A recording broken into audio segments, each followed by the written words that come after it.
மின்ஹும் பிலால், அவர்களில் உள்ளவர்தான் பிலால். சுடுமணலில் சூடு காட்டப்பட்டார் பிலால். அஹத் அஹத், எனக்கு தௌஹீதை சொல்லுவதற்கு வேறொரு வார்த்தை தெரிந்தால் அதையும் சொல்லுவேனே தவிர வரக்கா இப்னு நௌஃபலே, என்னை கடந்து செல்கிறீர். இவனுடைய சோதனையால் வேதனையால் ஒருபோதும் இந்த வார்த்தையை நான் மறுத்துவிட மாட்டேன் என்று பிலால் சொன்னார். சுமையா, யாசிர், அம்மா ரலியல்லாஹு அன்ஹும், சப்ரன் ஆலு யாசிர், சப்ரன் ஆலு யாசிர். ரசூலுடைய கண்களுக்கு முன்னால் அந்த மூவரும் சோதனைக்கு உள்ளாக்கப்படுகிறார்கள், சிரமத்திற்கு உள்ளாக்கப்படுகிறார்கள். ஒரு பெண் கணவனுக்கு முன்னால், மகனுக்கு முன்னால் சோதிக்கப்படுகிறாள்.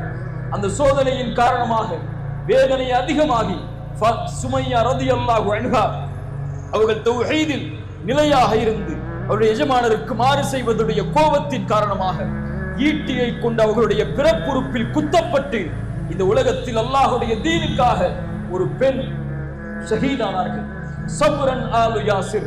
அந்த குடும்பத்தார்களுக்கு ரசூலுல்லாஹ் சொன்ன செய்தி, பொறுமையை கையாளுங்கள் யாசிரின் குடும்பத்தார்களே, யாசிரின் குடும்பத்தார்களே, பொறுமையை கையாளுங்கள். நீங்கள் செல்லக்கூடிய இடம் சொர்க்கம். நீங்கள் படைக்கப்பட்டது அதற்காக, உங்களுக்கு வாக்களிக்கப்பட்டது அதற்காக. ஹப்பாப் ஓடி வருகிறார். யா ரசூலல்லாஹ், எங்களுடைய சிரமத்திற்காக அல்லாஹ்விடத்திலே துஆ செய்ய மாட்டீர்களா?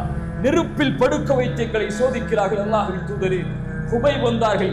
அல்லாஹ்வுடைய தூதர் ஸல்லல்லாஹு அலைஹி வஸல்லம் அவர்கள் ஒரு படைக்கு வழிகாட்டுவதற்காக அனுப்பிய போது ஹுபைபை சிறைபிடித்தார்கள்.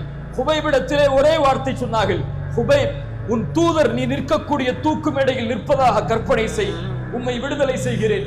ஹுபைப் சொன்னார்கள், என் தூதர் அவருடைய வீட்டில் உட்கார்ந்து கொண்டு அவருடைய காலில் ஒரு சின்ன முள் தைப்பதை கூட என் மனம் தாங்காத போது என் தூதர் இந்த தூக்கு மேடையில் நிற்பதை கற்பனை செய்வதை விட நான் மரணிப்பது மேல், என்னை மரணமாக்கிக் கொள்ளுங்கள் என்று ஹுபைப் சொன்னார்கள்.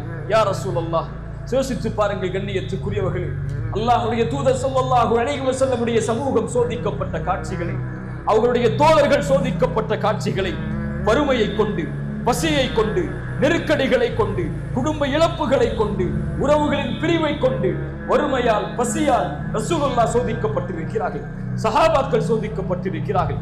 இதையெல்லாம், இந்த வரலாறுகளை எல்லாம் படித்து பார்த்தாலே எமது கண்களுக்கு முன்னால் வரக்கூடிய சோதனைகளை பார்க்கும் போது அல்ஹம்துலில்லாஹ், அல்லாஹ் நம்மை தயார்படுத்துகிறான்.